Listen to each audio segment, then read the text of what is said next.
네, 김요한입니다. 같이 말씀 묵상하겠습니다. 광야의 사막은 참 덥습니다. 아주 어려운 것 중에 한 가지가 더운 건데 또 다른 것은 밤이 되면 춥다는 것이죠. 그런데 또 한 가지 어려움이 있는데요. 사막에 있을 때 모래 바람이 붑니다. 그 바람이 이렇게 불면 먼지로 모래로 다 덮이게 되는 거죠. 꼼짝도 못하고 눈을 가리게 되고 몸은 굉장히 먼지로 뒤덮이게 되는 것입니다.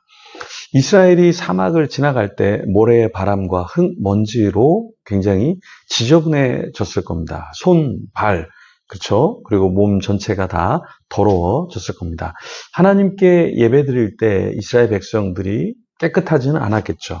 그런 가운데 하나님께서 한 가지 이것을 두고 예배 전에 사용해라 이렇게 말씀해 주신 게 있습니다. 그게 뭐냐면 바로 모세에게 놋으로 물두멍을 만들도록 하신 것이고요. 그 물두멍에서 손을 씻게 하셨던 것이죠. 예배하기 전에. 출애굽기 30장 17절에서 38절 말씀을 보면 그 내용이 나와 있는데요. 먼저 17절과 18절 말씀입니다. 여호와께서 모세에게 말씀하여 이르시되 너는 물두멍을 놋으로 만들고 그 받침도 놋으로 만들어 씻게 하되 그것을 회막과 제단 사이에 두고 그 속에 물을 담으라. 물두멍은 어디에 있다 이야기하셨죠? 물두멍은 오늘날 세숫대와 같은 것인데요. 번제단 앞 성소 입구에 놓게 하셨습니다. 제사장들이 성소에 들어가기 전에 제사를 드리기 전에 손, 발을 씻게 하셨던 것이었죠.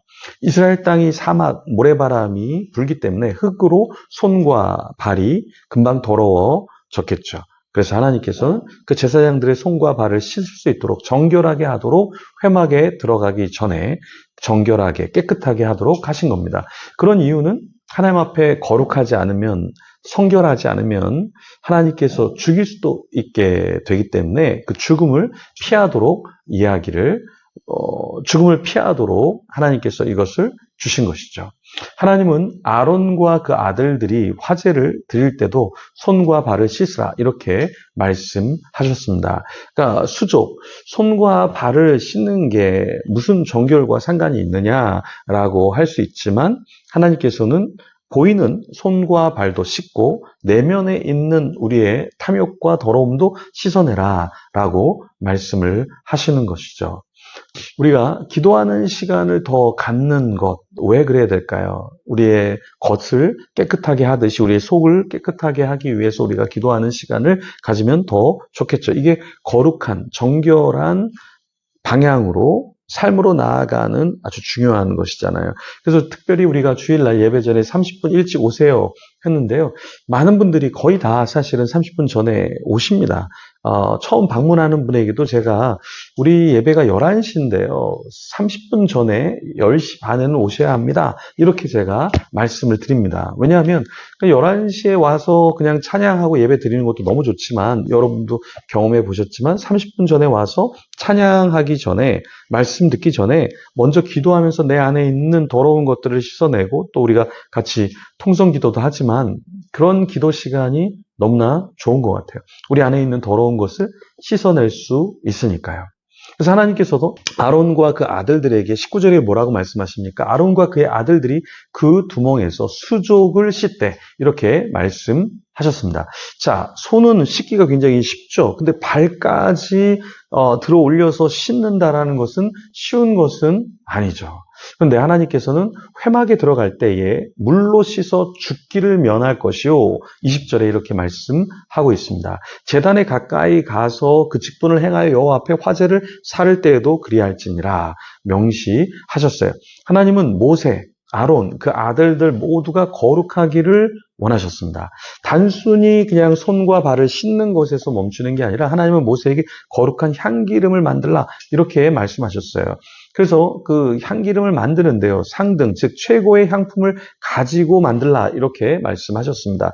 액체 모략, 즉 아라비아 혹 동아프리카 등에서 나는 감람과의 관목 껍질을 벗겨서 흘러나오게 하는 그 즙을 채취한 것 500세겔, 그 반수의 향기로운 육개, 즉 애굽 혹 팔레스타인에서도 매우 귀중하게 취급한 희귀한 향물 250세겔 정도의 양, 그리고 향기로운 창포, 목가나 습한 땅에서 단연생 풀로부터 얻어지는 향재 250세겔 정도, 계피나무의 껍질을 벗겨 만든 방향제 500세겔을 성소의 세겔로 하고, 또 기름 한 흰을 가지고 그것으로 거룩한 관유를 만들라, 이렇게 말씀하셨습니다. 향을 제조하는 법대로 향기름을 만들라, 이렇게 말씀하셨어요.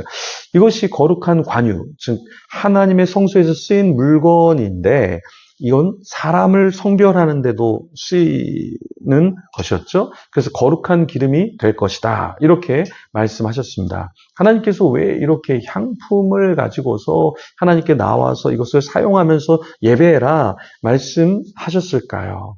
그것은 하나님께서 너희가 정말 얼마나 더 거룩을 위해서 애써야 되는가. 그래서 이 모략이라는 건 사실은 싼 것이 아닙니다, 여러분. 향품, 지금도 향수가 비싸잖아요. 좋은 거는 굉장히 비싸잖아요. 근데 그 당시에도 향품과 모략은 비싼 것이었어요. 근데 하나님께서 그런 것들을 준비해서 예배를 드릴 때 사용해라 말씀하신 것이죠. 우리는 오늘날 예배를 너무 쉽게 드리는 경향이 있기도 합니다. 뭐 오픈 예배, 열린 예배, 여러 가지 회중 예배, 이런 것들을 통해서 그냥 예배를 간소화시키기도 하고, 또 예배를 그렇게 중요하게 생각하지 않는 경향도 있는데요. 하나님께서는 예배에 나오는 그 예배자가 어떻게 하나님께 예배를 드려야 하는지, 어떻게 정결해야 하는지를 하나님께서 말씀해 주셨습니다. 그래서 이것은 이러한 향품이나 어떤 거룩하게 하는 기름, 이런 것들은 사람에게만 사실 부어지는 것이 아니라 사실은 회막과 증거궤에도 발라졌다는 거예요. 26절에 너는 그것을 회막과 증거궤에 바르고 상과 그 모든 기구이며 등잔대와 그 기구이며 분향당과 28절 및 번제당과 그 모든 기구와 물두멍과 그 받침에 발라.